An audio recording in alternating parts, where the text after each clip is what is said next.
Hi, this is Brina Palencia, voice actress for the Telltale Walking Dead series and actress as Anna in the Walking Dead TV series. Just want to say, Happy Halloween. Be safe. Don't get eaten. MarkBOO42 would like to welcome one of our sponsors, Highlander Novelties, Comics, and Games. They are run by my good friends Christian and Wendy Gillespie. Christian, they are good people, aren't they? Yeah, they are. I was just about to say, I was like, I don't run that store. Or Not the other you, Christian. the other Christian. Highlander Novelties is a one-stop shop for pop and geek culture items. Yes. They specialize in the unique and throwback characters from the past and present. They've got comic books. They've got decals for your car. They've got signs. They make them themselves. They have a new location at the West Oaks Mall at 9401 West Colonial Drive, Suite 520, Ocoee, Florida, 34761. That's like right outside Orlando, isn't it, Christian? A bit northwest outside of Orlando. Yeah, we were very excited to be part of the grand opening that they had out there and are even more excited that they've joined the family of sponsors here at MarkBOO42. You can check them out on their Facebook site. Again, as Mark mentioned, they are in Ocoee, Florida. Check out their Facebook site for their business hours. Check out for also any specials going on. I believe on their site they're having a special on October the 28th for Halloween Comic Fest. Yes, they're having the Halloween Comic Fest 2017 and costume contest on the 28th. Just look up Highlander Novelties in the search bar and you'll find them. And please don't forget to tell them MarkBOO42 sent you.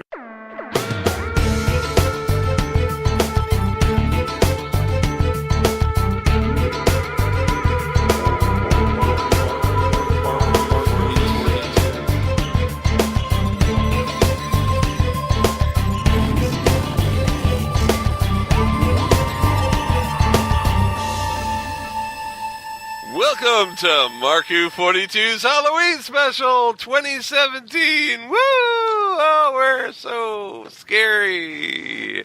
I'm your host, Fox Mulder. You can't be more spooky than that. Spooky Mulder. Okay, that's a bad joke. I'm Mark Baumgarten, and no. Folks, this is MarkBOO42. I'm your host, Mark Baumgarten. We've got some other co-hosts here. Can they say their names? No. Zankiros. Oh, Zankiros, it's nice to have you. But that other girl, the girl who's laughing at me for making a fool of myself at the beginning of this show. What's her name? Hey, Dickie Matthews. How you doing, Mark? I'm doing good. All right, so it's Halloween, and we're starting with a laugh instead of a scare. And that's because Christian Basil didn't show up for work this morning. So the show has hit a new low. Christian didn't show up for work this morning, so we are totally not going to take this spooky. We're going to make it a fun show. Yay, Halloween! Woo! Yay! I want my Smarties, my Milk Duds, and I want Whoppers, and don't make a joke. Make a joke there. Go ahead. Okay. You are only missing the Reese's Pieces, but... you know what? Reese's Pieces, unless they come in those little bags, the sealed bags, if they just put Reese's Pieces in your trick-or-treating bag, I wouldn't touch them. You know, random.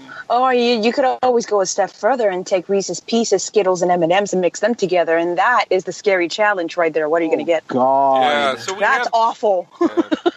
And Tootsie Rolls. If you give me some Tootsie Rolls, I'll be very happy. I'm not sure they're chocolate, but they're good.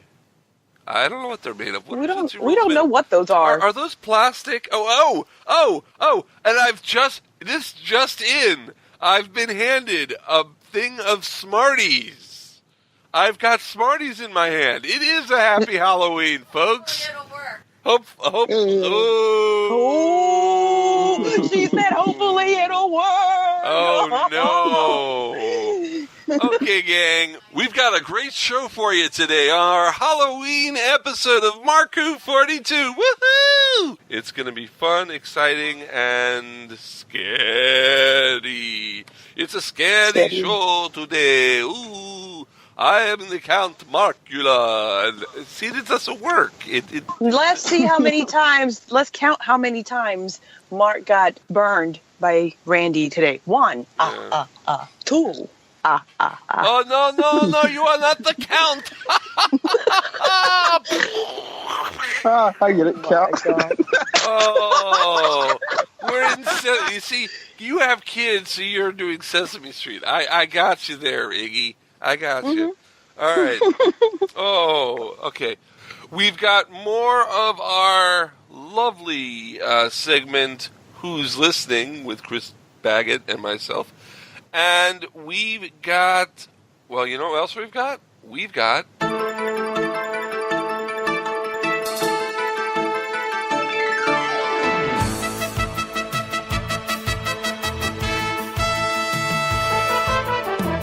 MarkBOO42 News with your anchor person, Iggy Matthews. Iggy, what do we have in the world of MarkBOO42? All right, so we're going to start with Big Finish, ladies and gentlemen, because they have done it again. We're talking Billie Piper, who played Rose Tyler during the 9th Doctor's adventures, and part of the 10th Doctor's adventures will be joining the 10th Doctor, David Tennant, as they reprise their roles in a new series of audiobooks to be released in November. Ooh, and November is a day away, so it's coming out like now. It's only a day away. Yes, tomorrow, absolutely. Yes. I know my musical theater, folks. I don't know why. Absolutely. And that's so exciting, because if you couldn't get enough of the dynamic duo, which a lot of people argue that was by far the best combination that they had seen, the best chemistry that they had seen, which that of Billie Piper and David Tennant, well, you get to have more of that in the form of audiobooks. And MarkBOO42 Books will be selling it. Right on. So you can go ahead and, get your little addiction off in a very pleasant way. Yeah, this should be fun. The ones they did with Catherine Tate were really good. So hopefully, they were excellent. And so the Billie Piper ones should be cool too. I am sure that these are going to be great and all, but I personally had my fill of this duo. Oh, you just had enough. You're like, oh my God, let it die already. Yep. No pun intended. All right. Next on the list is Alex Kingston, which we haven't spoken about in a little bit. She's our fabulous River Song. And we have Lindsay Duncan, which also we haven't spoken for in a while. She was in Sherlock. And they're both going to be working together on a show called A Discovery of Witches. It is the latest drama on Sky One. And Kingston will be playing Sarah Bishop as a plain-speaking yet powerful witch who fiercely protects her family. So, that is one woman that sounds like you don't want to mess with. It kind of reminds me a lot of Practical Magic. That would be interesting if it was like that. Yeah, it reminds me a lot of that, because the older two ladies in Practical Magic were very wise, and they almost let you learn from your own mistakes. Like, I'm not going to save you from it, but they also protected their family. So, I don't know. I'm excited to see what this is going to be like. And just in time for the spooky season of Scary. Yeah, scary season that we're in now. We're just pretending to be zombies. This is not derogatory at all. We're zombies. I want your brain. I think Mark ran out of Smarties. Oh no. No, I think the sugar from the Smarties is affecting my brain chemistry. So the zombies should love it. So this show that Alex Kingston is doing, it's kind of cool because it's being done, if you look down on the article, and I'm sure you can, and you can find all these articles on MarkBOO42.net, but if you look down on the article, you can see who is producing this, and I think you'd like to know that the producer... You don't know? Ooh. Jane Trantner and Julie Gardner. Julie Gardner, former Doctor Who producer with RTD, and Jane Tranter, the BBC drama commissioner who helped green light Doctor Who. And the name of the company is Bad Wolf Productions. Oh, wow. That's something. So this definitely is kind of a Doctor Who tie-in in a way. And Lindsay Duncan is so good on Sherlock. And Alex Kingston I love to death. Those ladies are wonderful, and they're going to be wonderful together. And I'm excited. I'm excited to see this new show, and I'm probably going to love it and binge watch it and be miserable when the season's over and happy to wait, because that's what happens every time. They steal all your hopes and dreams with seasons and stuff. It's getting personal. We're just going to move on. What else we got? So, well, it seems that BBC One broke the news that we have found our 13th Doctor companions, and it breaks back to a previous Doctor's crew of misfits. Do you know? You know what else it does? It What else is spoils my bet from last week. Yes, it does. Pearl Mackie is not the continuing companion. I blew it. Oh. Mm-hmm. Oh, Yep. that's terrible. I wanted there to be a little sexual tension in the beginning of Bill being very fond of the new Doctor and then going away and being real companion. But that's not happening. We have 3 people. This is like the Peter Davison era. This is like the William Hartnell era. This is 3 companions. And tell us a little about these companions. It's Yasmin, Ryan, and Graham. Those are the names you're going to have to remember. It's Mandip Gill, Toss and Cole, and Bradley Walsh. Now, for those of you in the know, Bradley Walsh, we've mentioned it before. He was rumored that he was going to be a companion, and everyone was complaining, and it was that big controversy that they do as they usually do when something they don't want is happening. But I think he's going to make a great companion. He's going to play Graham. He was in a lot of things throughout his career. He's done a lot of pantomime on stage. He was in the 1999 production of Run for Your Wife at the Churchill Theater. I've seen Run for Your Wife at the Coconut Grove Theater when it was there. It's a great farce. He's a great actor. And a lot of people don't know this. He was on actually, probably a lot of people know this. He was on Coronation Street for 3 years, and that's a big soap opera for ITV.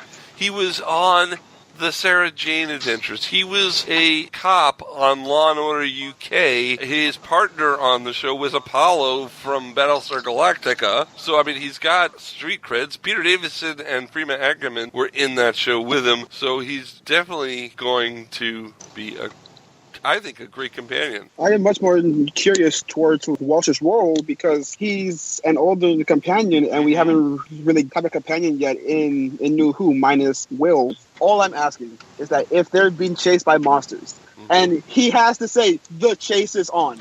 That's all I ask. Okay, yeah, he is hosting the game show, The Chase. So, yes, you're right. That could totally be done. The other companions, the companion Ryan, who's played by Tosin Cole, he was in Star Wars The Force Awakens, wasn't he? The X-Wing pilot. Wow. Yep. And he was also on the EastEnders spinoff E20, and anyone who was on EastEnders wins bucks in my bank. So I'm excited that he's going to be on it. And he was on a show that a lot of young people watch in England called Hollyoaks. Hollyoaks is a very big and popular soap opera, and so is Mandip Gill, who's playing Yasmin. She was on Hollyoaks as well from 2012 to 2015. So these are good actors and actresses, and I think that we have a good crew of the TARDIS. It's definitely going to be fun, and it's definitely going to be interesting. And of course, as we get more information on this, we will provide that to you on our multiple social media sites. But until then, tune into MarkBOO42 on Krypton Radio every Wednesday and Friday for more on this and all of the Whoniverse information and beyond. Oh, yeah. So the news was really good. Thanks a lot, Iggy. Appreciate you doing the news as usual. And this news segment of MarkBOO42 has been brought to you by Cosplay Convention Center. You can see more information about them at MarkBOO42.net. The great thing about this is they are a database for cosplayers, for practically anybody who works in the convention limelight. If you're looking for us, they have a database that not only narrows down where we're going to be, but if you're looking, let's say, for Doctor Conventions in your area, Doctor Conventions in general, or other genres, you can go to their site and you can go into the database, narrow down your search to locations that are close by to you. It's a wonderful database tool to use if you need information about your favorite genre, your favorite podcasts, where they're going to appear, all of that. Check it out for yourself. Go down to MarkBOO42.net and click on the icon for Cosplay Convention Center. You'll be glad you did. Tell them MarkBOO42.net sent you. We're going to take a break here, and when we come back, we are going to have more Halloween festivities here on MarkBOO42. You had the news, now the festivities are coming, and we'll even bring Christian Basil on to this one. We'll be right back here on MarkBOO42. Don't go away. We'll be back with more MarkBOO42 after this. Hey, Iggy. Yes? I know that you started watching Doctor Who as a newbie, with the new show, but have you gotten a chance to watch all 7 classic Doctors in action? I have not. Well, you can find the most complete collection of Doctor Who ever broadcast in the U.S. on retro TV. Shut the front door. Are you serious? I'm serious, and you don't even need cable for this. This is over-the-air television. You have an HD antenna. You can watch around the country retro TV. Many of the stories have been remastered and enhanced from their original film and videotape elements, so they come out beautifully perfect in HD. Mind blown.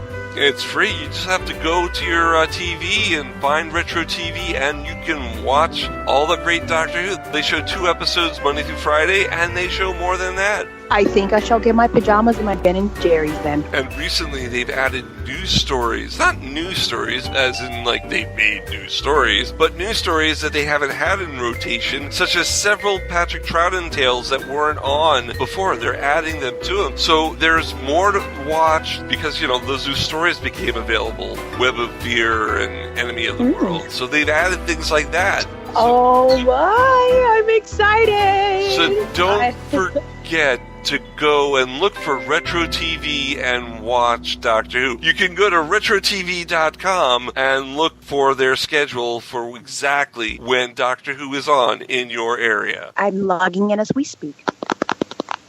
MarkBOO42 is proud to have Famous Faces and Funnies. This is a huge, mega comic book store. I mean, they just have literally tons and tons of comic books, novelties, everything. They're located off of 3020 New Haven Avenue in West Melbourne. And if you want to give them a call and just let them know MarkBOO42 sent you, it's 321-259-3575. But this thing is just a huge, I mean, you've seen comic book stores and nothing against them, but you've seen them, these tiny little shops, and they have comic books and they have merchandise and memorabilia and such like that. This place is like the best term I can put is the Costco of comic book shops. So you go from one store and there's another section, and it's just huge. They have Funkos. They have tons and tons and tons of stuff in there. I mean, it's hard to explain. But if you have any geekdom out there, Famous Faces and Funnies have got it covered for you, from Doctor Who, Star Trek, Star Wars, everything. And also Rick is the guy who runs it, and all the team over there, nice, friendly people. Definitely want to check out our friends at Famous Faces and Funnies in the West Melbourne area if you're out there. Hi, this is Caitlin Blackwood, and you're listening to MarkBOO42. We're back with more of MarkBOO42's Halloween Special for 2017. Right now, we've got a special segment that we're going to be bringing you with Doctor Squee from the Gallifrey Stands Podcast and our own Christian Basil talking about Attack the Block, a scary but fun science fiction movie that stars Jodie Whittaker, who, of course, is the new Doctor. So here it is. We are now simulcasting both on the Gallifrey Stands Podcast and MarkBOO42. So, of course, we're joined by one of the hosts of that fantastic program. So, Mr. Christian Basil, how are you doing today? I'm doing quite well, Dr. Squee. How are you doing? I don't know why I went into a very weird pronunciation of your name there, Basil. I'm one to I just accepted it. It is Christian Basil. It's okay. I've accepted the many phonetic pronunciations of it that I just go, okay. But if along the way, if we were working closely together, I say it's Basil. But I will. The Basil's cool. I don't know why I went so large with it. But, so welcome to the simulcast. Okay, something like that, Okay. Well, welcome to the simulcast. Thank you for welcoming me onto your show. Well, thank you for the invite, and vice versa. Excellent. So we're going to be talking about Attack the Block in a minute, but you did say that you were disappointed not to have been included in the Alien talk. So basically, on the first half of my show, for people who are listening to this on MarkBOO42, we talked about Alien. We're doing Who and Horror this Halloween. Yeah. So maybe just for the benefit of your listeners and for mine as well, what are your thoughts on Alien then? On the original Alien, I thought it was creepy. It still gives me nightmares to this day. I think Giger created a very, very a world that is just very, very disturbing, to say the least, and a creature that just goes into your nightmares. And it was one of those things where, well, first of all, it started off, and I think we're going to go into this when we go into our movie. You had a female lead, yes, taking and kicking butt, which is very, very rare at the time. This was a new concept with Sigourney Weaver coming out here, and she is the kick arse person in the movie, and really kirking arse and taking some names on there. And it's just say ass. It sounds wrong out of an American voice. Ass? It sounds wrong in an American accent. Okay, sorry. That's fine.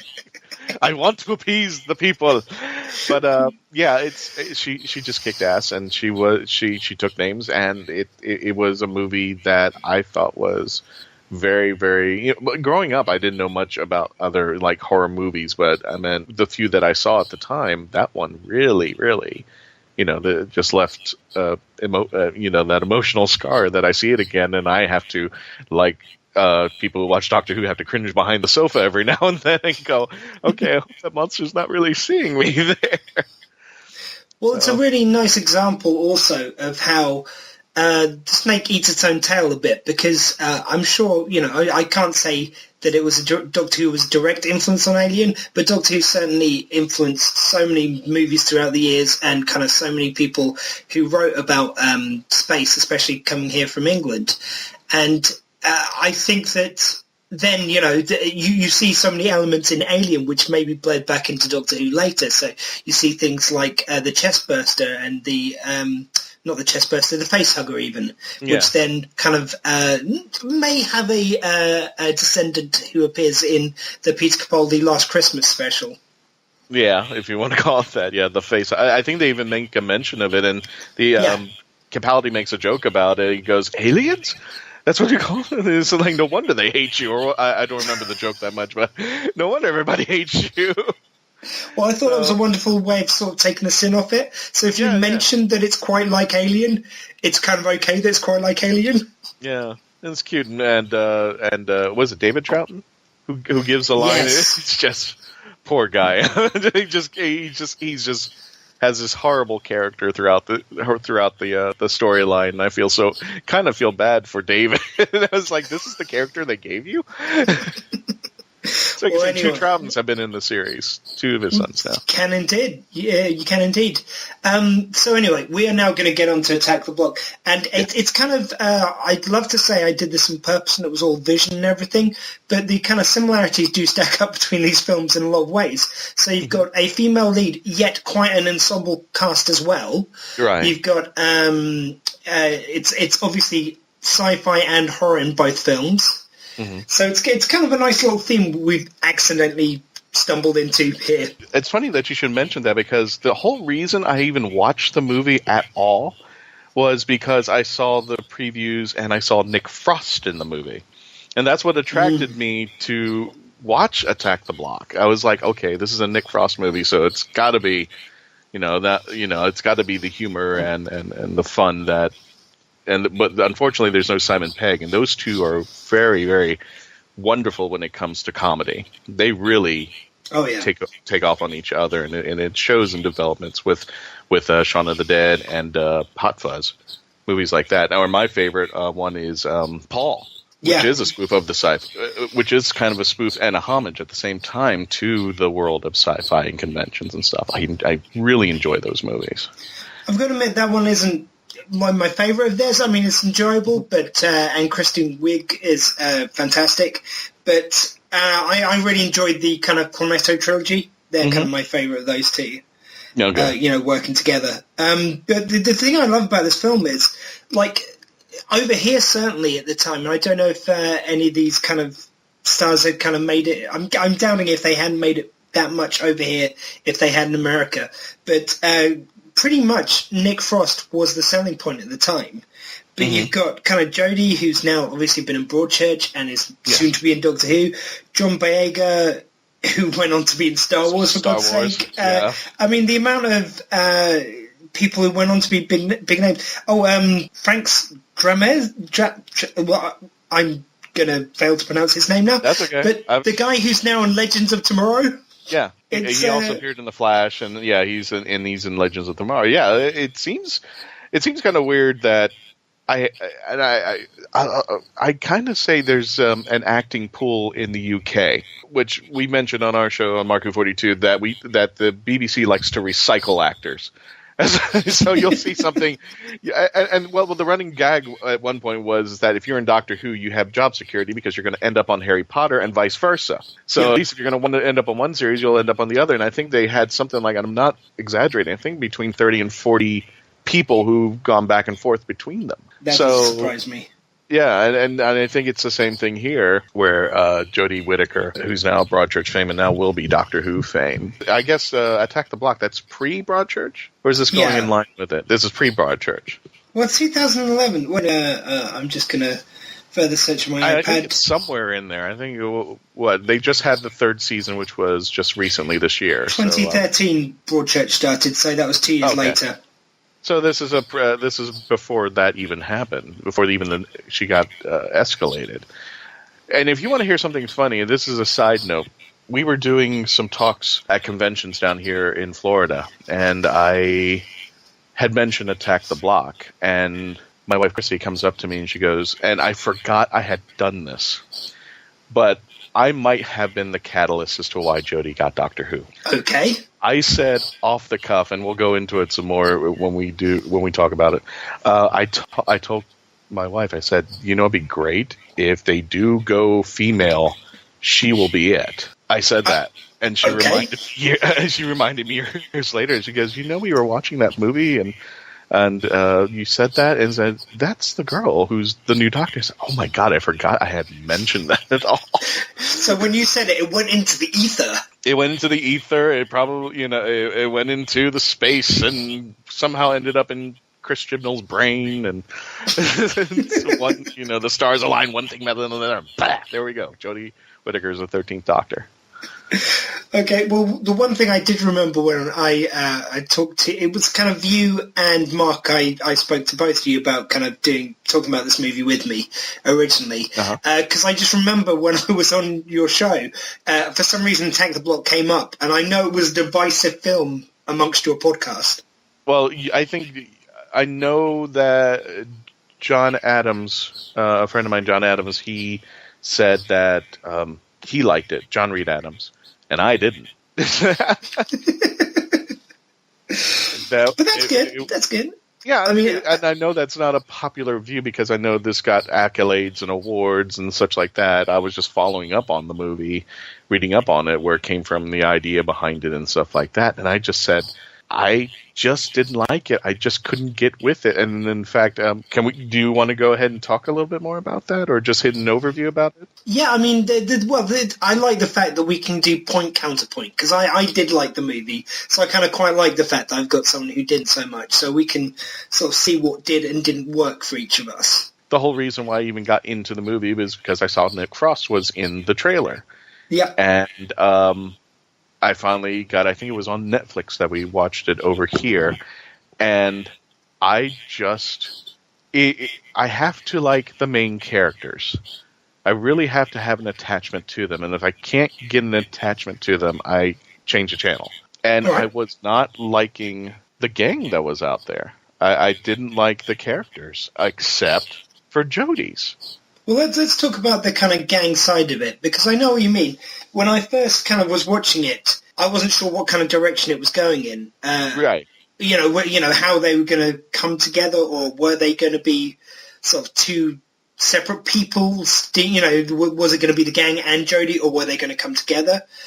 Mm-hmm. And the one thing that kind of struck a chord with me, I guess, and maybe there is a little bit to this of it being such a English or British-centric reference of having the block of flats, and it kind of reminded me a little bit about in Doctor Who when they had Rose and she came from a tower block, and there was something kind of, the reason why they came together, even though they had all these differences in this film, is because of the block. It's because that's where they live, because that's their neighborhood, and even though they may have differences morally, that still mattered. And I like the fact that that was kind of their eventual road into being kind of working together. That may be the case. That might be something I didn't appreciate because we live in the United States, and for me, it didn't come across that way. It just kind of come across, here's this gang who's about to mug this nurse, and already I don't have any sympathy for them, and the nurse is trying to escape, get away, and I'm rooting for the nurse. I could care less about the others.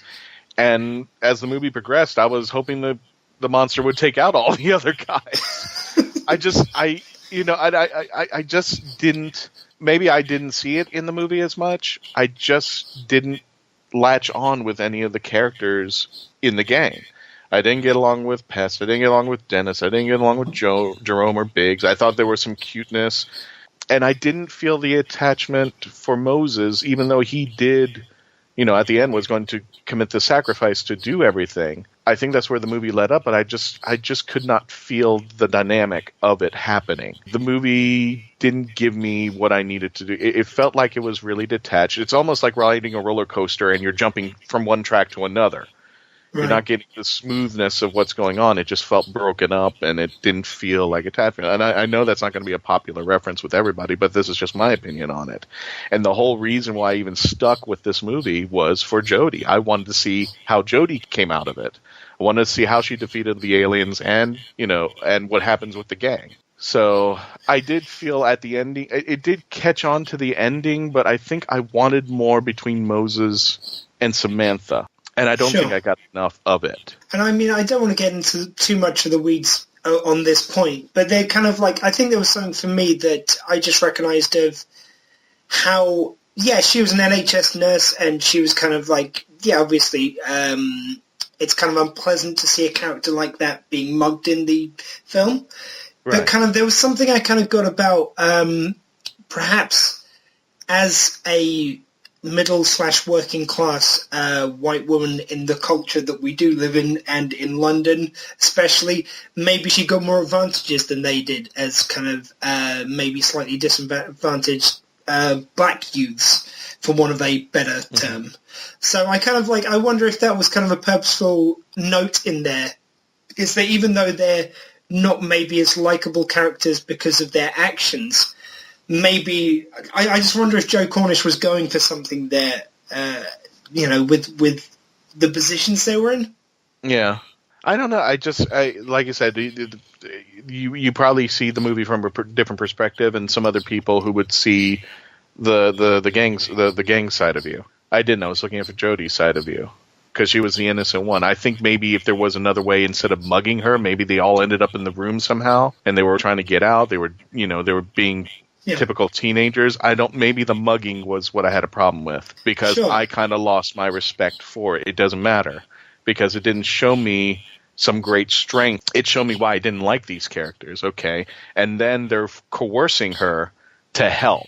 And everybody else would be going whatever. Why would I want to help you? You tried to mug me. Yeah. So it didn't even, with the exception of only escaping, I did not see anything for Samantha to help these guys. I was waiting for her to take that guitar, whatever she had, and just start beating them already. Yeah. I guess it's for me, it's kind of, I definitely kind of hear what you're saying, and definitely we shouldn't see a mugging like that happen in a movie and just go, oh, well, that doesn't matter. So I definitely take your point there. And it would maybe have been nice to have more things which kind of showed that if they are going to have them doing that they're doing what they need to do to survive.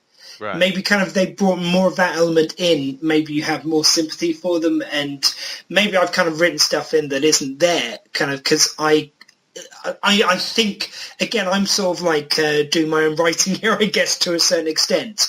But I think some of the cultural references of kind of positions of power and stuff is maybe what he was going for. But, equally, I can't say that's completely evidenced, and maybe they should have done more with that. Well, because now you're getting into where kind of today's politics, and that's where it gets uncomfortable and probably uneasy. Yes. And now I'm going to probably jump into the deep end of the pit of nails right now. Well, I think as two white guys, we can really talk about the black culture in Britain today. You can see the perspective. But Hey, guys, if there is anyone who is non-white listening, look, this is... us trying to understand. Like, if we get it wrong, we do apologise. I said that slightly flippantly, but I always joke about it because I feel like I am someone who does try and understand and see it from a different perspective. So I could see it and sympathize it, but it just didn't work for me. And this is, and it's not because I'm trying to be political or anything like that. I just didn't understand the characterizations. And I actually thought, I not only rooted for Samantha, like I said, I thought she would take more of a vested interest in trying to get away from these people than to encourage it. I wanted a situation maybe where she opened the door and they just ran into the place, and then she has to deal with this new situation, and there is no animosity at that moment, and then there starts to be an attachment, as opposed to now we've pushed them even further apart because of what's happened. And you want me to like these guys, but I'm still kind of, have a bad taste in my mouth that she was mugged in the first place. So that was one thing I couldn't swallow, and I know you were talking about, you were trying to avoid the weed question, but I know they were trying to make Nick Frost the comic relief in the whole thing, and I just thought it was that's when the movie started to derail. Right. I thought it was just going way off track, and I really do. If they wanted to focus more on the relationship between the gang, especially Moses and Samantha, I think they should have tried harder on that instead of going to Nick. And Nick maybe have been the comic relief every now and then, but I think there was a little bit too much time on him. Yeah. Did you mean where I said I didn't want to get into the weeds? Because I didn't mean the weed. Oh. but I'm happy to talk about that. Are you referring to minutia or the actual weed? Yeah, exactly, yeah. It took me a second. I was going, when did I say, oh, I get what he thinks. I'm saying. No, I think you're right, actually. I'll go with it. I would totally agree with that. I wish kind of Nick Pegg was either written... Nick Frost, Jesus. Nick Frost. I wish he was... I will go through every permutation. Unattachable now. They're probably a married couple as far as we know. Yeah. And there's also Nick Pegg, who's a Dalek operator. But anyway, that's another thing. Okay. So, Frosty... The fact that he should either, I think, have been written in more to kind of solidify his character and maybe have his character have these kind of comedy moments and maybe have a few kind of more serious moments so he's kind of more involved in it, or just lose the character altogether. I'd agree with that. I think he could still have been the comic relief, but somehow kind of melded things together. I just feel like we had two separate movies at some point where it was kind of his character. But it worked for movies like Caddyshack, where you had four of these comedians that kind of like went off into these different tangents, and the movie became a cult after a long time. And apparently, it looks like Attack the Block is heading in that direction, that it's getting a cult status, from what I'm hearing. But I meant it was like that scene with I don't know if you remember the scene with Bill Murray and Chevy Chase. They're together, and they had the scene together because the production people up above told them they had to have their scene together. Yes, I think I heard this a few years ago. The scene kind of just had really no direction for the movie. It was just so we could have these two together. That was it. That was and didn't they not get on or something as well? They didn't, and they never gotten along. Yeah. Chase do not get along, and they didn't get along on Saturday Night Live. The reason why I'm bringing this in is because that's how I felt that Nick Frost's character was written in. It was just basically, we're having this character here so we can have Nick Frost, so we can put him on the trailer, and people will be attracted to Nick Frost, but we're going to have this underlying story that people will hopefully get attached to. And if that was a marketing thing, that's fine. I'm in the States, and this is all I know. What do I know? I'm the bloke here in Florida, so I'm not exactly sure if that was the direction they did, but knowing Nick Frost, knowing Simon Pegg, knowing from my perspective, that's where I think they were going with that movie. But yeah, I mean, I would definitely take your point there. It does seem like he was a name which was flying high at the time. Certainly, I believe the Cornetto trilogy was kind of 2 films in at the time. Right. And he was very flavour of the month, so it seems like he was put in to kind of sell the movie, definitely. But to move on to a separate point, though, with the aliens, or the kind of, the aliens in the film, I definitely think there was this is kind of similar to Alien, actually. Yeah. The way they shot it, I thought, was very clever to make it's more what was happening as a result of the alien was seen more than the aliens themselves. So you'd see these kind of flashes, but it was kind of like more the reactions and stuff, so you kind of could do a lot with a little less money. I felt. And it made it a bit more, I think, psychological. I mean, I did like the way the kind of horror elements were handled with the aliens. What say you on that point? I did like that as a device. Instead of seeing the actual alien, why don't you see what the result of the alien is? And then you can picture in your mind, from the amount of gore, the amount of blood, or the amount of damage, what is this alien? And I think it also attracts and appeals to people to find out more about the alien. If I can see the damage that they do, what do these things look like? And I think that was also, if I'm not mistaken, that was also kind of the progression of Samantha and Moses trying to discover this alien, trying to find out what they were about, which kind of helped with their relationship, because they're stuck in this, they're stuck together doing this and trying to take out these aliens or whatever they got. And by the way, is Joe Cornish and Edgar Wright? I was getting confused there. Okay, I believe it. Well, no. Joe Cornish, who's part of a double act over here called Adam and Joe, he was the director of Tech Block. I seem to remember now, actually, this was his directorial debut. And he wrote the series, right? He wrote the movie, right? Directed, yeah. Yeah, okay. Yeah. Sorry, no, that's another point. But yeah, I think films like that, whether you like the films or not, I think the films where they manage to, especially when they're working with a low budget, which Alien obviously wasn't, but this one was more. Right. If you make it more psychologically scary and you make it so it's more kind of like, as I say, the results of the kind of what the aliens are doing rather than actually seeing the aliens, which kind of these costumes or now CGI do date rather badly, I think, a lot of the time. But if it's kind of just more of the reaction and how scared everyone is of it, I think that gives it a lot more longevity. Yeah, because you have... I think people want to stay vested in the thing. In a way, an Alfred Hitchcock movie works. For some of the movies, I'm trying to think off the top of my head an example of this, but where you kind of see... Psycho, yeah. Shower scene. You don't see Mother at all. When she pulls back the curtain, she's still a silhouette. So we still don't know, but we just know that somebody's going to be stabbed. We see the knife up in the air, and the suspense is, it's a psychological suspense. We know it's building up, and even after the resolution, even everything said and done, we still don't know who the killer is. So it entices us to kind of look more into it, just like the way you said that the aliens worked, where we kind of just saw the aftermath, which intrigues us to go, okay, what do these things look like? What can they do, and how are they doing all this over here? How are people accepting them? To me, that kind of works into getting people's interest. Well, it's the whole thing of, I think slightly, sorry to interrupt, but it seems to me there's a thing of making a bug a feature. So obviously when you're working with less budget, as they were with Attack the Block, because as I say, it was his first film. I believe it was made as an indie film, and where you don't have the budget to show these big aliens, they actually refer to it as being the blackest black you've ever seen, these kind of aliens. And so all you really have to show, and all they did was these kind of glow in the dark teeth and eyes, and then you sell the rest on, again, the kind of effects on them and how scary they are to people. Oh, the best example of this is the original Blair Witch Project, which they actually had the actors inside the tent in the dark, and the people who were filming it just literally were like pounding on the tent and stuff like that, and they had to react to that. We still don't know what this monster is. We to this day we didn't know what at the time we didn't know what the monster looked like. We kind of had an idea, but we never see the actual monster.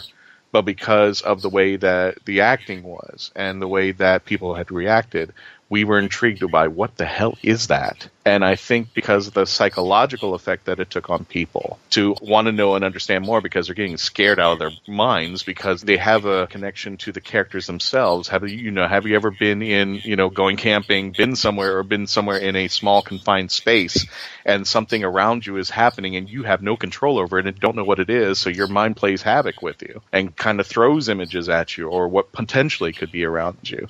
And I think that was what kind of spawned on what our appeal was for the aliens, is because, like you said, they didn't spend a whole lot of money and we got to see teasers and bits of it. And I think that's what attracted me to these aliens. Definitely. So I think now we'll kind of start wrapping it up. So what we did for the other movie, this is kind of like a new thing for my podcast of doing Who in Horror. So we're going to give a rating for the movie and then a rating for the Doctor Who actor in it. So in this case, Jodie Whittaker. So first of all, for the movie in general, I get the feeling you're going to not score it quite as highly as me, but go. But what do you use as a rating scale? I'm sorry. You have Sonics, right? Yes, Sonics out of 10. Out of 10? I feel like it's got to be more horror-filled for kind of a Halloween episode. Okay, let's say Claws. Claws out of 10, that's good. Claws. Because for Alien, we didn't think about this. I just asked my housemate to give it out of 10, and we were doing this over a very dodgy Skype connection because he's in the army, so we had to do it over Skype for this because he had to go back to base. But anyway, so for this one, Claws out of 10. Out of 10 Claws, I would say between 2 and 3. For the things that I mentioned, the characterizations as far as not developing enough character working relationship between Samantha and Moses, not liking the gang itself. They could have, we could have built it up more. And I was rooting for the alien at one point, going like, go ahead and take those out. Just leave Samantha alone. I think the scenes with Nick Frost were kind of just thrown in there as opposed to let's work with it, let's put it together. I just didn't get the correlation, I guess, for a better term, for that to wrap into the story, to work with the story. I just thought it was this thing off to the side there. As far as the positives, Jodie Whittaker, and I'll go ahead and say this, I'll give her 9 to 10 Claws. And the monster and wanting to know more about the monster and what it was like, I think that kind of supported the movie as well. And it's not that I didn't appreciate the characters, but I was more looking out at Samantha than I was at the other team. And Moses kind of popped up in there because I did kind of want to give him the benefit of the doubt, but I still just didn't see it for myself. But I already know that's not going to be the opinion of a lot of folks over the UK. I know a lot of people loved it. I know, like I said, my friend John Reed Adams, he loved the movie. I couldn't come down to it. But then again, I love Jodie. So that was the whole reason why I stuck it out for the entire movie, just to see what happened to her. Okay, well, for the movie, I'm going to say, I'm going to give it 7.5 out of 10. I thought it was kind of very impressive, especially for a first feature film for Joe Cornish. I thought the casting was really good, and it just shows by what those guys have gone on to do. I guess, I'm kind of really hearing your perspective on it, and some of the beats I think we very much agree on. So I would like them to have been more established, to have been, if they are going to have them mugging someone in it, and that's the first thing we see of them, it would be really nice to have something which kind of justifies why they're in that position, why they're doing that. I've kind of sort of backfilled in a bit that just because I kind of feel like I know those characters and know the real world equivalents in a way. So I think that's where it kind of rates a bit better for me. But sorry, go on.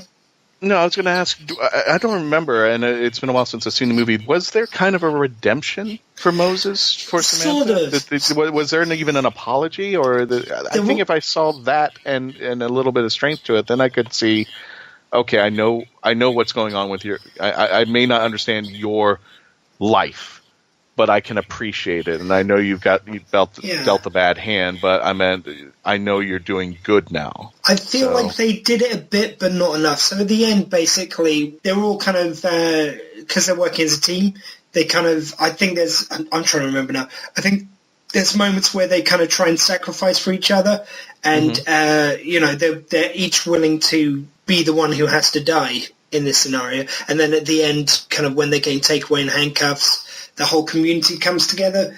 But I don't think they do enough to kind of completely show why these people, there's not enough of a redemption for me. Again, I feel like I'm doing a bit of the work. That's why it loses points for me.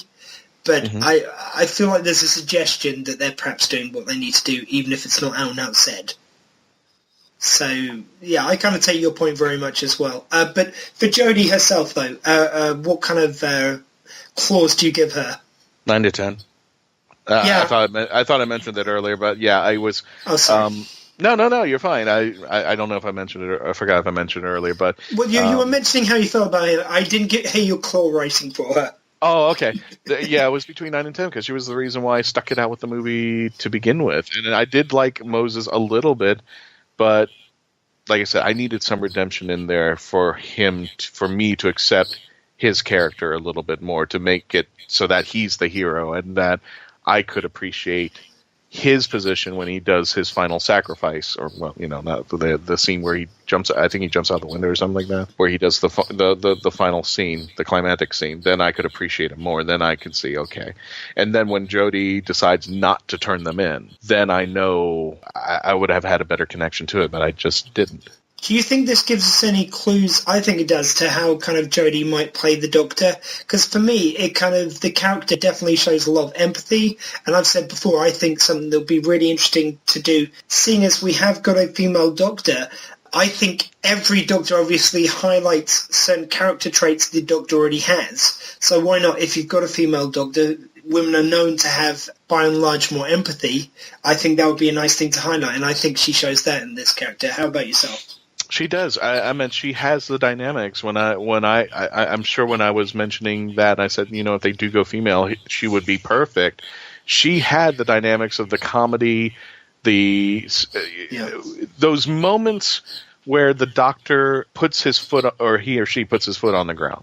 I can see Jodie doing that. And what I mean by this is when David Tennant says this planet is defended at the end of the Christmas invasion, when Matt Smith is in front of the attractions and goes basically run, when Peter Capaldi, for them to get to it, but when Peter Capaldi is in front of the Boneless and he says, I'm the guy who fights the monsters. I can't wait to see that scene where Jodie puts her foot down, and if whoever is writing this episode, which I'm assuming is going to be Chibnall, I'm not exactly sure, but if they can give her that signature moment and do it well, and she hits the ground running, I think you will see a vested interest in Whovians who may have had skepticism or doubts or prejudices maybe turn around and say, okay, I'm going to give this a try. At least give it a try.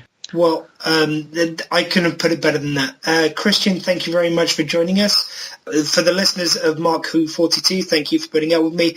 And we now return you to your regular programming, and I will be back in a moment to wrap things up for Gallifrey Stands. Or in our case, irregular programming. Whatever kind of programming you do. That's exactly. between you and your audience. I don't like to judge. Thanks, guys. And when we come back, we're going to have a little conversation between myself, Iggy, and Christian Basil about scary Doctor Who here on Halloween on MarkBOO42. This portion of MarkBOO42 has been brought to you by Harley Quinn Cosplay and Crafts.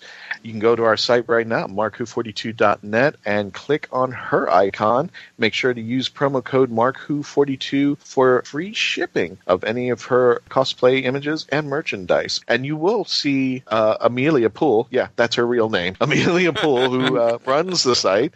She's going to be at the Space Coast Comic-Con and a lot more other conventions coming up on the Space Coast. She usually hangs around there in Central Florida. Gorgeous woman. Absolutely gorgeous. You got to see her Harley Quinn cosplay. You got to see her Dana from Ghostbusters. I mean, just a beautiful woman on that. And she actually does some crafts, including, I guess, what they call the Cobb hat, the Firefly hat that Jane Cobb uses. Right. She's got merchandise up there. Check it out. Tell her once you see her anywhere, MarkBOO42 sent you. Don't go away. Don't go away. We'll be back with more MarkBOO42 after this. And I'd like to say right now, MarkBOO42 is proud to have 9.9 Comics as a sponsor for our show. 9.9 Comics, if you're out in Brevard County, this is one of the places to go and visit. They've just started recently, and they're located off of 1284 Sarno Road in the Melbourne area. They're starting out, but I met Matt and the team, and they are just really, really, as far as customer service is concerned, phenomenal. It's a really great store. They were telling me about a point system, Mark, and forgive me, I'm not familiar with it, but that's where the 9.9 comes from. When you go to a comic book store, some comics are just laying out there loose and for everybody to read and such like that. And every time somebody picks it up, it kind of depreciates over time. Not in this store. Every comic is protected. In fact, you can't even read the comics. They're all protected for your pleasure. So if you want to keep these comics for longevity and possibly later on try to sell them to make money off of them, they have every comic sealed up and protected. It's just phenomenal. Not only that, but one of the things I love about this comic shop is they sponsor the Candlelighters of Brevard. Now, these folks are a nonprofit organization that take care of children in the Brevard area who are suffering from cancer. So if you want more information on them, go to www.candlelightersofbrevard.org. If you want more information about the charity that they sponsor, and definitely go on their Facebook site at 9.9 Comics. Can't miss it. Matt and the team are wonderful. Go visit them out there and tell them that MarkBOO42 sent you. Hello, I'm Nicholas Briggs, the voice of many monsters on Doctor Who, and executive producer of Big Finish Productions. And I'm pleased to announce that MarkBOO42 Books have joined forces with Big Finish to bring you Big Finish Audio. There's this fellow who calls himself the Doctor, and he says he has saved me, and we are in his time machine. You're right. I think I've broken something. What about you? Yes, I'm fine, thanks. I rather think I broke your fall. Oh, sorry. MarkBOO42 Books will now offer to bring you the best in Big Finish audio. But why are they here? How do you do? I beg your pardon? Oh, no need to. I'm the Doctor, and this is... I am Leela. By all means, please do come out to play, Doctor. I'm waiting for you. To find where MarkBOO42 Books will be, go to markwho42.net or on their Facebook site at MarkBOO42. What are you saying? They fizzled in somehow? Like the TARDIS? Yeah, transmat from another dimension. The TARDIS doesn't fizzle. It's more of a... Also go to markwho42.net and download my interview with the team. You're executive producer at Big Finish Productions. Correct. Correct. Is this a quiz? MarkBOO42, taking you to the Whoniverse and beyond. Hi, I'm Michael Jason, and I played the Valeyard in Doctor Who. And you're listening to me on MarkBOO42. We're back with more of MarkBOO42 here on Krypton Radio. I'm your host, Mark Baumgarten. With me is Iggy Matthews, and look who just showed up. It's Christian Basil. Hey, Christian. Hello. Hello hey. there. Blah, blah, blah. And of Spooky, course, blah. it is our Halloween show. Blah, blah, blah, blah, blah. I want to talk about... That's what we'll do for the next 20 minutes of Halloween. Really, blah, blah, blah, I blah. wanted to play Monster Mash as the opening theme to the show this week, but I realized that then YouTube would block me and tell me that we couldn't have it on. It would say either remove it or a certain country wouldn't be able to listen to it. So I decided, okay, we'll just play our regular theme song. He played the Monster Mash. The Monster Mash. And the copyright smash. As long as the meta. And the episode got trashed. So if we want to... because he played the Monster Mash. Basically, Christian could sing Monster Mash to use the correct words, and we wouldn't get in trouble. But we played a little portion of the real Monster Mash song, and we would be thrown from the... It's just... Copyright rules are weird in this country. And that's my Halloween editorial for the day. Yeah, okay. Let's start off Halloween by introducing everybody to the minutia of copyright laws in our world out here. That's a good word, minutia. That's scary enough as is. But before we get to the meat of the program, let me just remind everyone, MarkBOO42 Enterprises is going to be the newest network of podcasts, genre podcast. That was great. Genre podcast. What? And did you hit rewind on that? I had to bleep it. If you would like to do a podcast and need some production help, and would also like to get it out on iTunes and have a place, MarkBOO42 Enterprises is willing to do all that for you, record it, edit it if you want, etc., etc. Please contact us at MarkBOO42@yahoo.com, and we will talk to you about it, and we'll get your show on the air. Wait a minute, is it MarkBOO42 at Yahoo or MarkBOO42 Media at Yahoo? No, MarkBOO42 Media at Yahoo is your little thing where you okay, that's my... Nothing a little about my thing. If you want to be a guest on MarkBOO42, then you go to MarkBOO42 Don't believe all the at yahoo.com. But if you want to create one with MarkBOO42 Enterprises, go to MarkBOO42 at yahoo.com. Either way, it's one Yahoo of a time. It is a Yahoo. Yeehaw Junction. That's what I say every time I drive past Yeehaw Junction, the sign. I go, yeah. That joke only Floridians will get. Anyone else in the world listening to this, what the hell is he talking about? What the hell are you talking about? Speaking of what the hell you're talking about, this is a Halloween episode. And it's a Doctor Who show, too, so why don't we do, like, the Reese's Peanut Butter Cup, and you've dipped your Doctor Who in my Halloween. Well, you've dipped your Halloween in my Doctor Who. Wait a minute. After dark. Let's talk about the scariest moments that you've ever had or watching Doctor Who. What made you hide behind the sofa?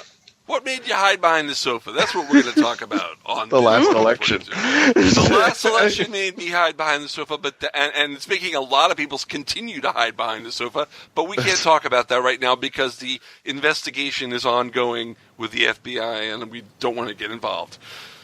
Yeah, it's classified. What? I'm sorry. I'm watching the news today, and they're having they're saying that they're going to pull some people in.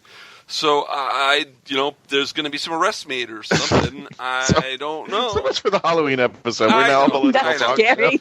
Just to let you know, this segment of MarkBOO42 is not edited. This is the way we recorded it. We are not editing this segment except for curse words, which we are not going to do, or we'll. Okay, yeah, and also Mark likes to use that phrase to strong arm us into behaving. It's not going to happen. Pretty much. So what scared you, beepless, on Doctor Who? Iggy, why don't you go first?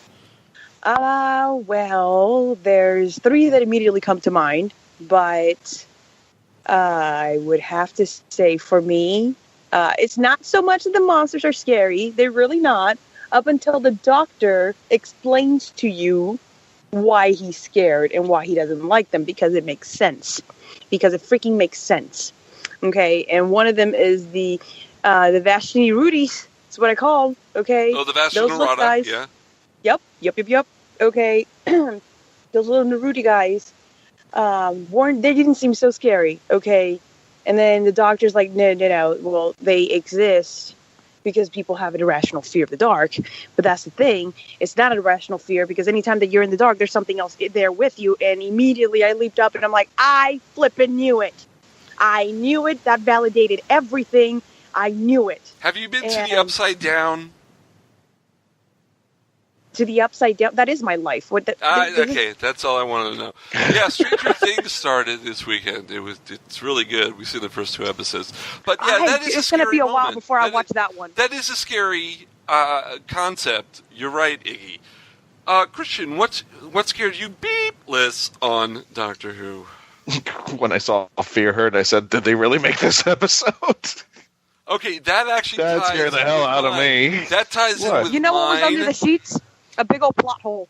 I have 2 of the 2 scariest scenes, I think, not even scenes, the 2 scariest moments of the show were during the Eccleston era. I think when the Slovene farted and the garbage can burped, I was like, okay, everyone is going to turn off their TVs and Doctor Who is not going to work because people are going to go, this is childish, and I don't want to watch it. Those were the 2 scariest moments. Of course, the rest of the show was excellent, and I never would have turned it off.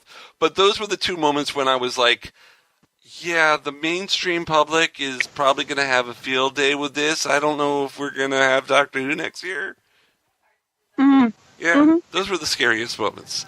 The other one that I'm going to have to bring up is the silence. That freaks me out really bad just because... You know how many times I go upstairs and I'm like, I need my phone. And the minute I enter my bedroom, what the hell am I here for? Why am I here? Well, I have a question about the silence. What about the silence?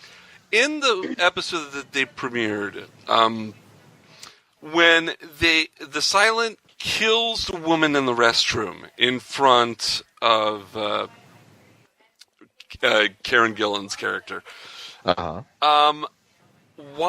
did they do that? Because they never really used that power ever again, and she was no threat to them because the second she turned, she would have forgot about them. So why did they kill her so horrific? And Amy wouldn't remember it after she stopped looking at him anyway. So what was the purpose of killing her in that grotesque fashion? Well, the most deadliest thing on Doctor Who is plot holes. That's what kills everything on I think Stephen Moffat was the scariest thing I ever witnessed. Oh, you mean the Beast Below with those creatures that look like him? That was the episode that made me stop watching Doctor Who for 4 weeks. Listen, Really? okay, Really? that was the one Beast Below. Silas that was a douchebag. Okay, he clearly had anger issues. Maybe like didn't have a mom growing up, and his own powers worked against him, and he forgot the love he had, and he turned into a douchebag and just decided that, you know what, this is a great moment to kill, and there's no repercussions because nobody's going to remember anyways. Yeah, I just checked the rules of explicit tag, and douchebag is a legal word to use when you don't have an explicit tag. So we didn't have to beat that out. We were able to let you say that in full. Happy Halloween, folks. That's You can say right. A bag of douche. Okay. Well, overusing it, anything could be. Oh, there was a limit to it? There's a There is a numerical limit. to it? I think it's you can 4. say So it that's precisely done. We're done. 3.5 times. No, it's 4 times, and we've said it, so we're done. Okay, so you're listening to MarkBOO42's Halloween Extravaganza, where we actually make it funny instead of scary. What was the funniest moment on Doctor Who for you guys? Oh, wait a minute. Don't I get my little scares? Oh, you did, but okay, make another one. No, I didn't. I just said what was the scariest episode? Fear Her, because of other reasons. That sounds like you answered.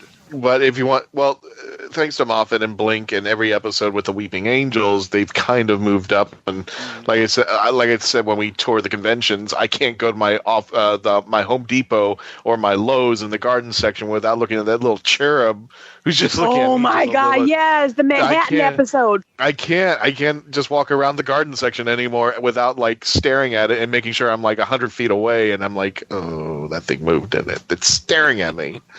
But actually, the scariest episode, I think, is Water of Mars, because there was a device in there now that everybody had to use. Everybody had to, consumes water, whether they like it or not, and that's how you live. And now it can be your worst enemy and turn you into this ugly thing that makes you run water out of your mouth that just constantly. And plus, it was a scene where it was a moment where the Doctor was at his most vulnerable, because we knew that base was going to blow up. We didn't know if the Doctor was going to be a part of that, so that kind of upped the stakes there. Yeah. I got to tell you something. I actually was going to give that episode as an answer of mine as well, but I had a different scene, a different reason that's the scariest Doctor Who moment. Time Lord Victorious. When you have someone who has godlike powers, the Doctor can travel through time and has been able to defeat as many people as he's defeated and killed, whether by himself or using others to kill people or aliens and stuff like that. When he realizes I can do whatever I want and he becomes God, that's a problem. And that was scary. When he thought he could do anything, and he did do anything. That was scary. Yeah. Dun, dun, dun. Yeah. I can do anything I want. Yeah. Yeah. You're not my dad. Man. You're not the boss of me. You're not the boss of me. You're not the boss of me. You're not the boss of me. I'm victorious. So. Your mother. All right, we'll stop right there. Okay, but let's move on. I really want to know the silliest. What do you think the silliest moment of Doctor Who was, in your opinion? Fear Her. Fear Her. Yeah. Okay. Thank you. Put some all bad moments on there. Oh yeah. The silliest. I don't know. There were a lot of silly moments on Doctor Who. Yeah, a lot. Yeah. Yeah. I mean, I had more scary moments. You but know what? Okay. You know what? I'm sorry for taking the fear out of scary Halloween. It is Halloween. It doesn't matter. When we get scared, we do the nervous laughter. We shouldn't be funny.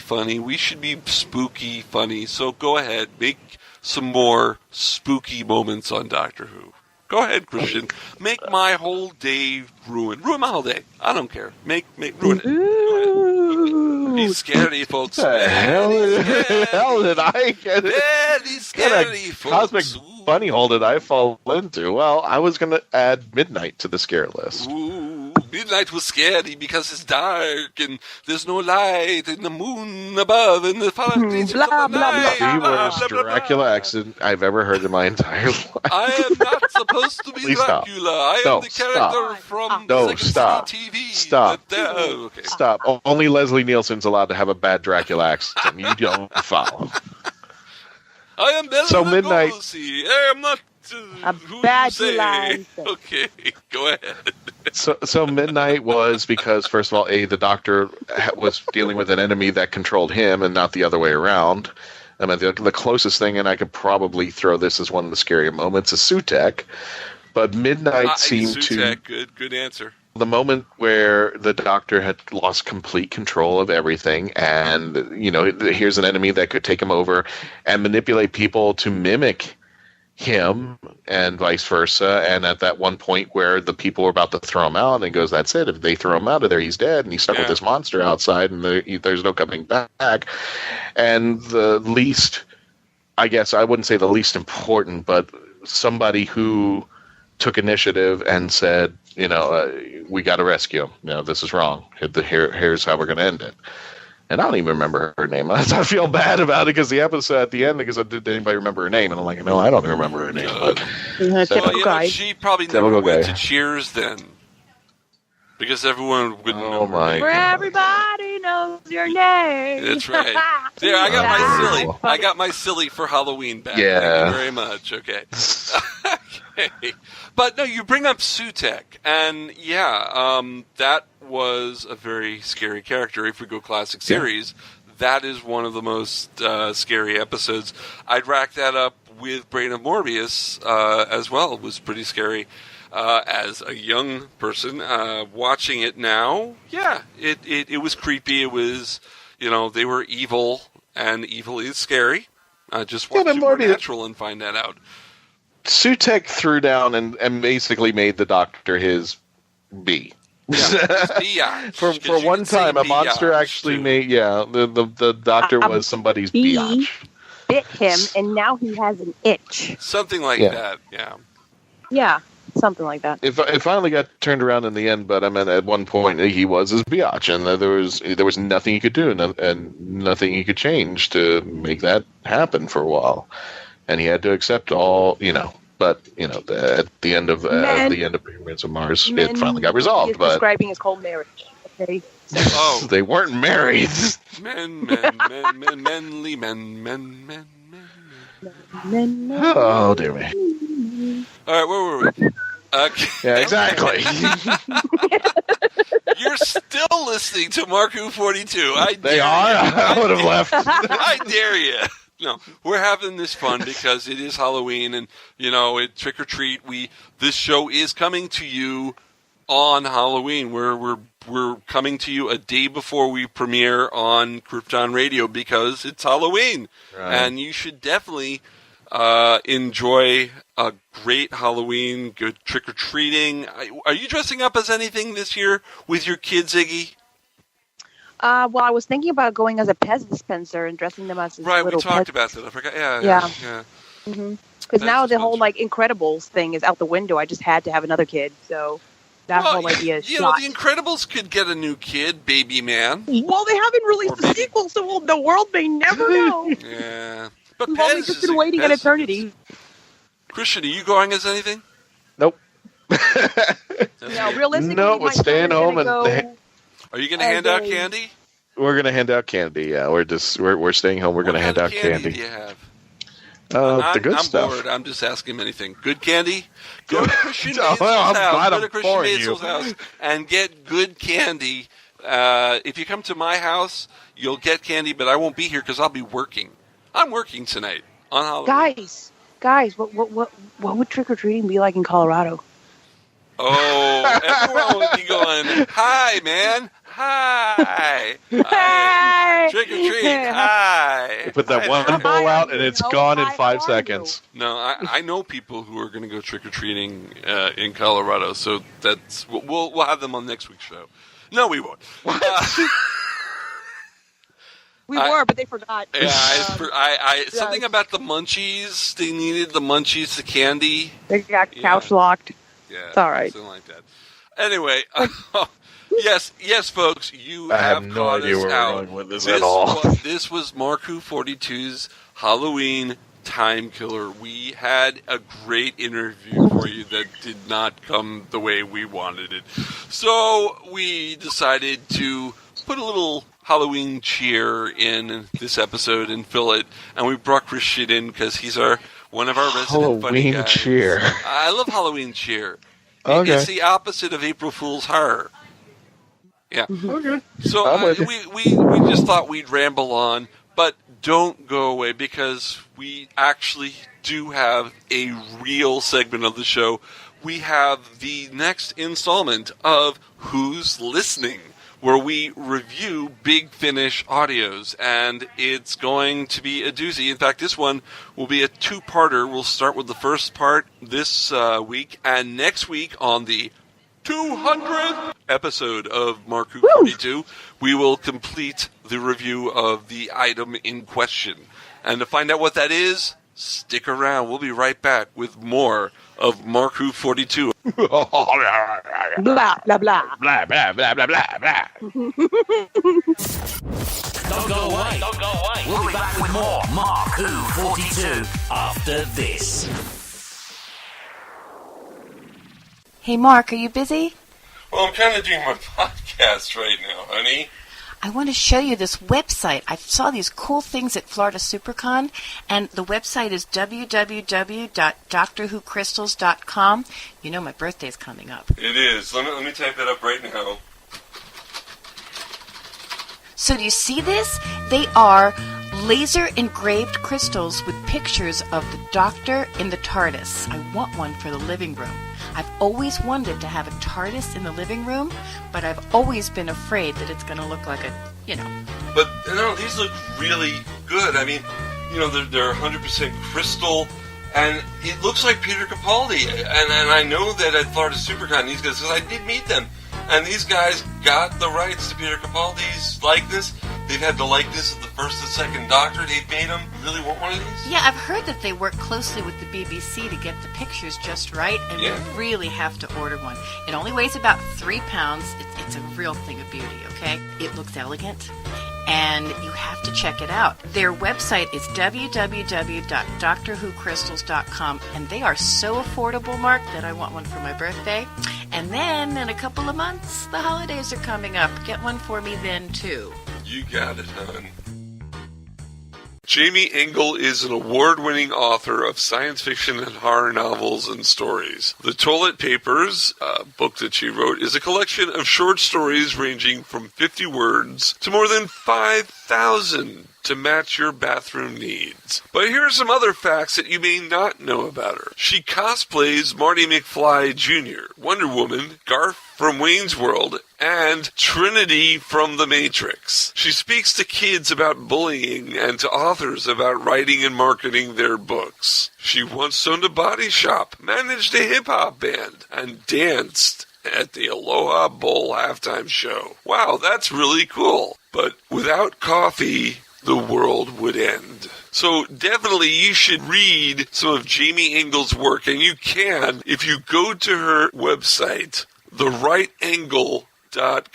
THEWRITEENGLE.com. And don't forget, follow her on Instagram at therighteangle. Hello everyone, I'm Elliot Chapman. I play Ben Jackson in Doctor Who The Early Adventures and the Companion Chronicles for Big Finish, and you're listening to MarkBOO42. Welcome back to MarkBOO42 here on Krypton Radio. I'm your host, Mark Baumgarten, and with me is Christopher Baggott we should have been mentioning this from the beginning, of Gallifrey Rising. Let's give a plug for Gallifrey Rising there. Thank you. And this is Who's Listening, our Big Finish review segment. And we are going today to review the latest in the ongoing series, episode 230, Time in Office, and this one features Peter Davison as the Fifth Doctor, Janet Fielding as Tegan, and, Time in Office, a little hint where it takes place, Louise Jameson as Leela. So I think we're going to Gallifrey on this one, aren't we, Chris? We most certainly are. And in this point in time, Leela is still married to Andred. Oh, so is Andred in this episode? Andred does not make an appearance, no. Okay, this is before the Gallifrey series where he regenerates and turns into a jerk. Exactly. Actually, he was a jerk, and well, it doesn't matter. Don't want to confuse the folks listening in too much. Okay. For those who don't know, when she left, Leela married a Gallifreyan. There you go. Yes, the end of Invasion of Time with Tom Baker, yes. All right, should we just get started then? Yeah, let's get started. Okay, story begins. The Doctor has been called back to Gallifrey, and he is basically following the events of the Five Doctors, now has to take his position as President of Gallifrey. And he has no choice in the matter this time. The Time Lords force his TARDIS to Gallifrey, temporarily lock it down, and for some reason, Turlough spends the entire episode in the TARDIS, never makes an appearance. Wow. Mark Strickson, I'm sorry that they didn't hire for this, but he's probably in Australia and couldn't make it over here in New Zealand down there. Likely. Though it was great to get to hear Tegan interact with Leela for the first time. Oh, yeah. Those two really seem to do very well together, actually. But we start at the beginning. The Doctor becomes president of Gallifrey. Yay. And, well, I guess technically he was already president. Yeah. So he was put in that office at the end of the Five Doctors. He was... Right. Yeah. So he gets invested in office. There's even a very neat sequence when he's in his full presidential regalia and Tegan makes fun of his robes and his collar. Yes, Tegan. In fact, Tegan gets some of her best lines in this one, I think. Yeah. But yeah, that's a personal thing. This particular release is actually an anthology of 4 different episodes, each one taking half an hour. Okay. The first one is called Period of Adjustment. And basically, it starts with kind of like a news broadcast from Gallifrey speaking to Councillor Vorina, talking about bringing back the president. And they mentioned we have an acting president who apparently has served twice as long as any previous acting president. And this is the acting president who was put into place to take over when Davison ran away at the end of the Five Doctors. Right. But this new president doesn't have any mandate, was not elected, and is not particularly well liked by the Gallifreyan people. In fact, they actually make some comments about the fact that there hasn't been a woman president in a whole long time, which is obviously an allusion to the fact that Romana will become president before too much longer. So, continuing on, the TARDIS arrives. They think that they're headed to the planet Frontios. Oh, Frontios. So this is after Frontios, I get? Yeah. Timeline. Immediately after, actually, right. Because the Doctor's very first line when he shows up is, right, back to Frontios. Gotcha. But instead of being able to do that, he gets a holographic message from Leela telling him he has to come back, that there's an emergency on Gallifrey. So she has been able to do this holographic thing using a vortex manipulator. Which technically would be the first appearance of a vortex manipulator in the Doctor Who canon. Right. So she gives the Doctor the lowdown as to what's happening, and then Leela vanishes. The Doctor says that the TARDIS has been looped through a parallel dimension where time runs opposite, so that they can't be tracked by the Time Lords. Okay. Turns out he's done something wrong. As the Five Doctor is wont to do. So he's headed for the door to get out and to see what's in this opposite running dimension. He opens it, and where is he? But the capital landing bay on Gallifrey. Oh. And there's a great exchange between him and Tegan where Tegan goes, she's quoting him, she goes, oh, they'll never trace us now. And he goes, well, maybe I went via the wrong parallel dimension. At any rate, the Doctor and Tegan try to walk away again after they say, welcome, Your Excellency. And he goes, I need to pop back to my TARDIS to grab a few things. And they try to walk away, and the Chancellery Guard says, basically, no, you're not allowed back in. So that's kind of explains... He should be allowed to do whatever he wants. Like, leave. Well, apparently, the coordinator of the Chancellery Guard has, during this interim presidency, has gathered a lot more power than the Chancellery Guard usually has. In fact, that's brought up throughout the thing, that she seems to be trying to manipulate the Gallifreyan politics. Although, if you listen closely, it seems more that all she's really trying to do is make sure that the planet functions properly. Okay. By the way, the coordinator is called Arcanitus. She is, using her advanced power to stop them being able to head back to the TARDIS. So that's why Turlough is stuck in there. Gotcha. Eventually, he accepts the fact that, there's no choice. I'm going to have to be the president. And he goes and he gives his inaugural address. And during his inaugural address, he talks about Chancellor Flavia from the Five Doctors. Mm-hmm. And apparently, about her, actually. Apparently she has retired. Which is why she never gets seen again. Right. Apparently, it was because people blamed her for bungling the succession and allowing the Doctor to escape. And so she was forced into retirement. So the Doctor gives his inaugural address, and in the address, he says that he's going to split the Academy into the Pridonian Academy, the Dromian Academy, one academy for each house. Right. And give the ability to create Time Lords to each of these academies. Even the ability to create Time Lords who are not Gallifreyan. Now, this causes immense problem because, of course, as most of the listeners should hopefully know from the relatively recent trips to Gallifrey, there are the outsiders who are not Time Lords. The Shibogans. Well, depending on what you want to call them. Not all of them are Shibogans, but... Yeah. They are all outsiders. Some outsiders are Shibogans, not all Shibogans are. Right, I got you. Yeah. That word always screws with me. If we had a Venn diagram, we could show you, but this is audio, so we're not... Yes, a Venn diagram would work very well. But obviously, this stirs up all sorts of resentment within the older Time Lords, and the younger Time Lords all think it's a great thing. So the Doctor has managed to, within being on Gallifrey a matter of days, divide his people right down the middle. And of course, that is the main contention of his presidency. At some point, he actually says, the idea that I'm the rightful president is a complete fiction. I'm doing all of this in order to, stir up our society, basically. Right. After his inaugural address, Tegan and Leela finally get their first chance to sit alone and get to know each other. And that is a neat little sequence where Leela talks about how she was actually on Gallifrey during the events of the Five Doctors and how she didn't get a chance to see the Doctor, which is a nice little nod to the fact that she should have been there. She definitely should have. So, if you remember from the Five Doctors, there was the Harp of Rassilon. Mm-hmm. Turns out that has been removed, and now there is the water feature of Rassilon. Well, you see, the water feature of Rassilon is probably my favorite part of the Gallifreyan history, and because the water feature was basically created by the other millions and millions of years ago to make his new duplex look really... okay, never mind. But anyway, so... Is there any conflict in this first episode? Oh yeah, the conflict is mostly about the reputation of Barusa and those who have come after them, and how the Gallifreyans are very much not really respecting the presidency the way they used to. Gotcha. Varina, Chancellor Varina, seems to think that the Doctor is the only Gallifreyan who could possibly be president and who could possibly bring together the different factions. And you learn a lot about the different factions on Gallifrey throughout it. I'm trying real hard not to give spoilers. Yeah, so are you saying that if you're a fan of the Gallifrey series, this is an important disc? Oh, yes. Yeah, it is.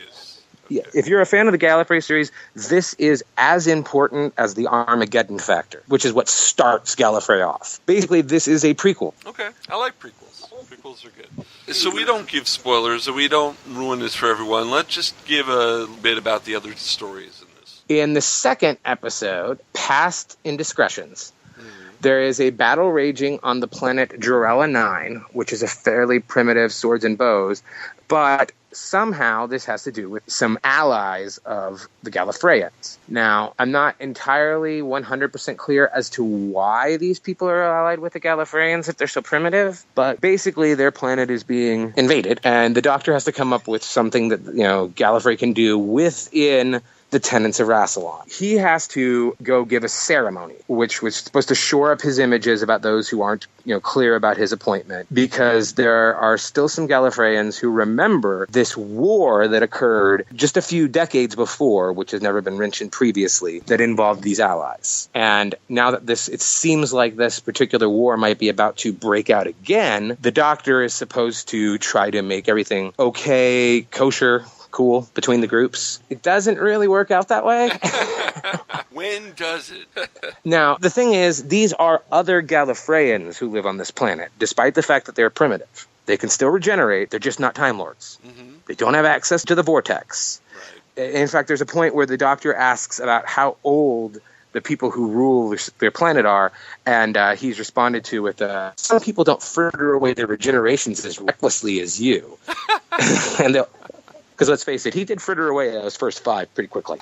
He's supposed to head with neutral observers, give this address, and to try to come up with a way to make peace so that the Gallifreyans of Gallifrey don't have to get back involved in this war. Basically, this other planet is very similar to Karn in that it's like another Gallifreyan colony. Now, I get the impression from the episode that it is somewhere in the Costarring system, like it's a neighboring planet, but they never say for certain. Again, the Doctor goes, in order to get neutral observers, he proclaims Tegan ambassador of Earth to Gallifrey. Oh, poor Ace. Oh, no, Ace becomes a Time Lady. Or Time Lord. Ace becomes a member of the CIA. Well, yeah, but she'll be a Time Lord eventually. I don't know. New Adventures of Bernie Summerfield Volume 1 makes that a little bit questionable. But Good point. Good point. So Tegan is made ambassador, and she is quite pleased with us, obviously. She rubs it in the faces of more than one Time Lord. And the Doctor wants to use, of course, his own TARDIS to go to this other planet to give his address. And once again, the coordinator of the Chancellery Guard says, no, you're not doing that. What she does is she activates one of the last remaining battle TARDISes, which has been given over as a presidential vehicle. Turns out later on it will be the basis for the battle TARDISes that are built for the Time War. Right. It doesn't have any weapons on it, though. It's just a massive TARDIS. So Leela, the Doctor, and Tegan head off to this planet. They go through all their protocol. They give their speech and all. And it turns out that the TARDIS that they're in doesn't like them. And it particularly doesn't like Tegan. In fact, I don't think many TARDISes do. I don't think a lot of people in the Doctor Who universe do either. The mouth on legs. Well, it turns out that the whole point of this war that happened before was because these other Gallifreyans had set up a way to draw their power from the faith of religions.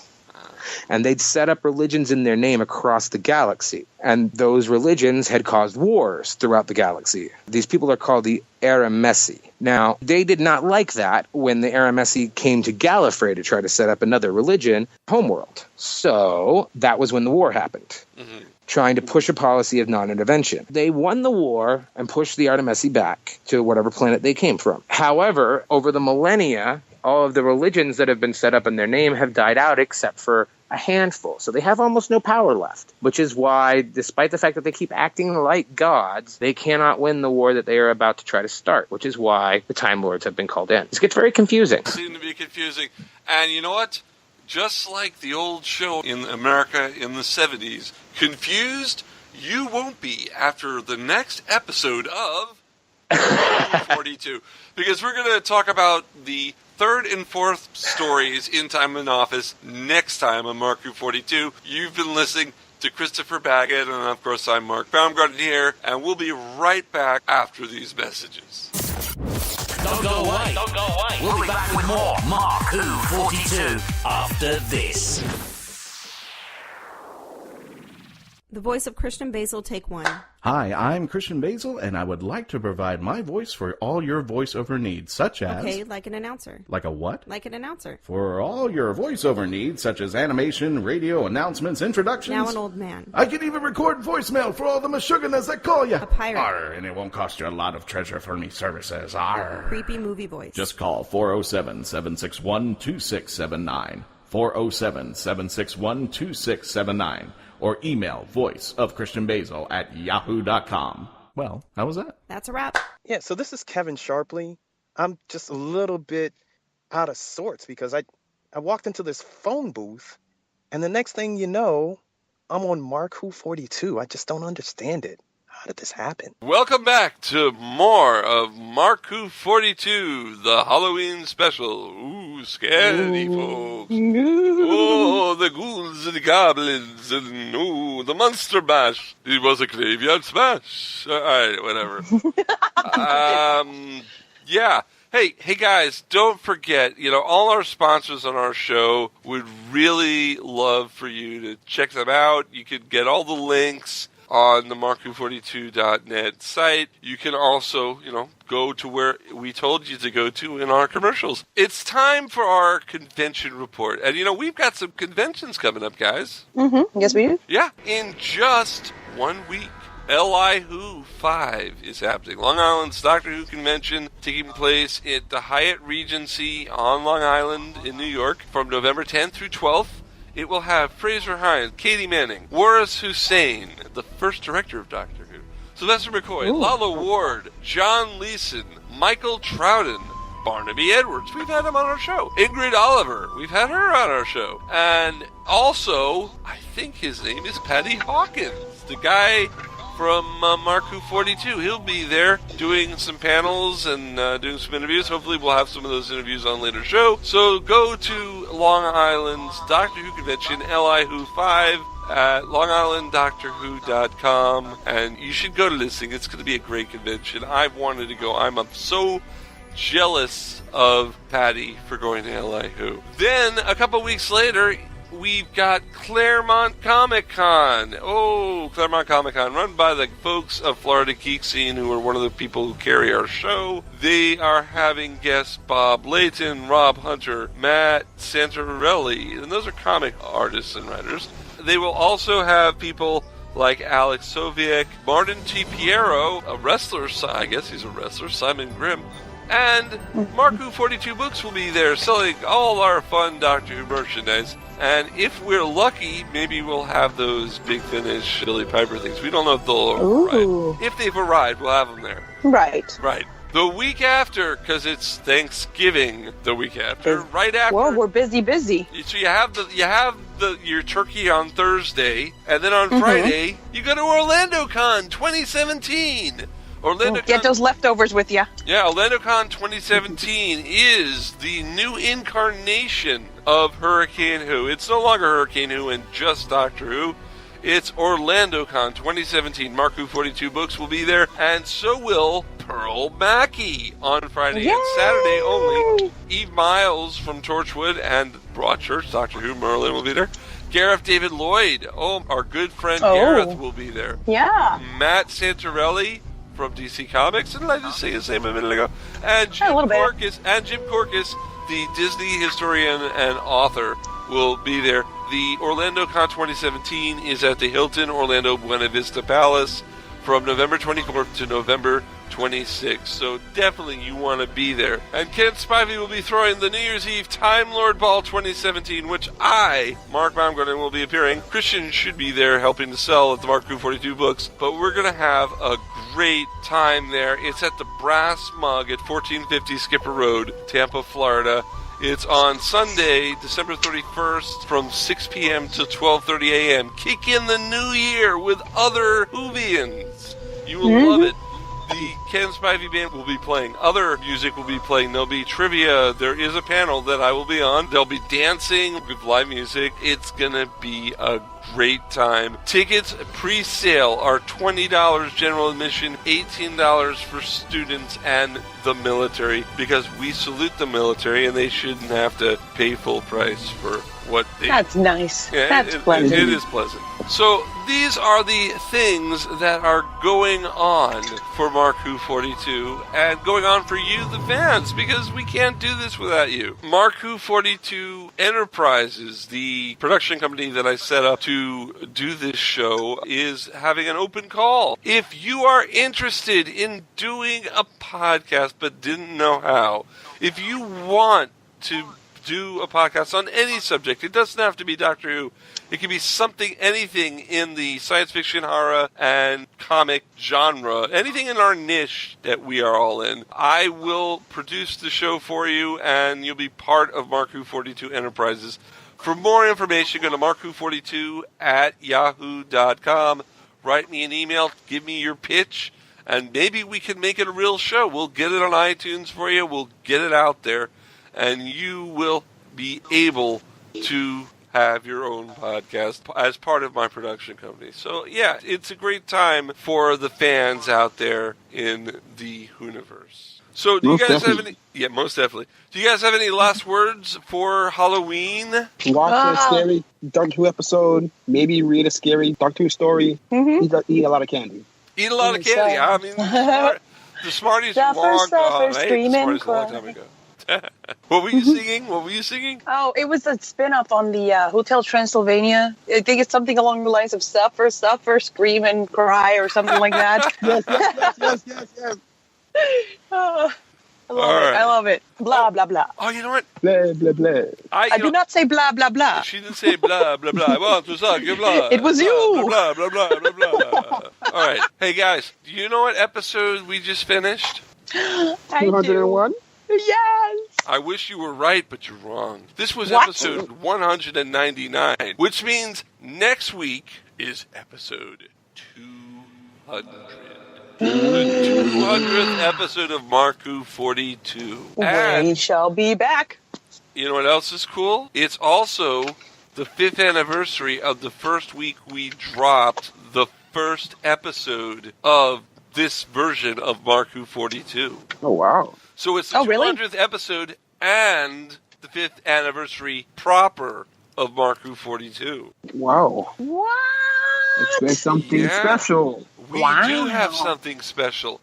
Next week, we will have Annette Badland, who you know as a Slovene.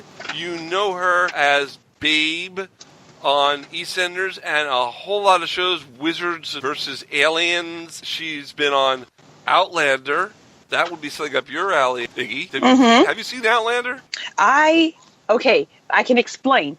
So my house flooded, and I'm in a different house right now, and I have not been able to watch anything for a very long time while there's construction in my home. So I have a lot of catching up to do. It's been on for 2 years, so your excuse is mute. Recent. It's moot. Your excuse is moot. Recent. Okay, recent. But okay. So our 200th episode is next week. We hope you stop by and listen to it. Folks, I'm Mark Baumgarten. We've got Iggy Matthews, Zion Quiroz, and the rest of the gang want to wish you a happy Halloween. Yes, we actually dropped this episode a day before it appears on Krypton Radio. So if you're listening to our podcast, you've beat Krypton Radio to it. If you're listening on Krypton Radio, you could have listened yesterday, but we're glad you listened to us on Krypton Radio. Until next week, have TARDIS will travel. Bye, everyone. Goodbye.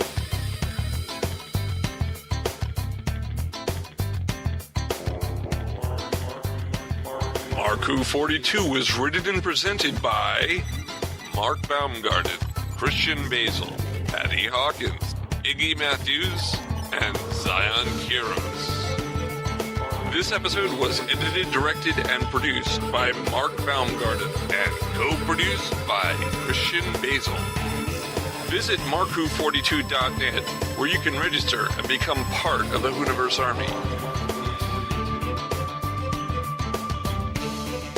We can be contacted by email at mark@MarkBOO42, subject line, ? If you'd like a chance to be a guest on our radio show, send an email to our Media Relations Director, Christian Basil, at markBOO42media@yahoo.com. You can have MarkBOO42 entertain at your next event or convention.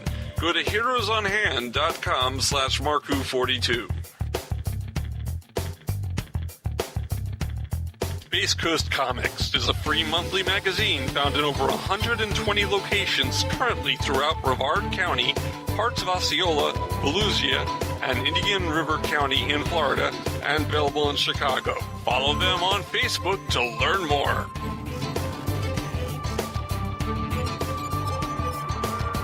Doctor Who and its properties are owned by the BBC, the British Broadcasting Corporation.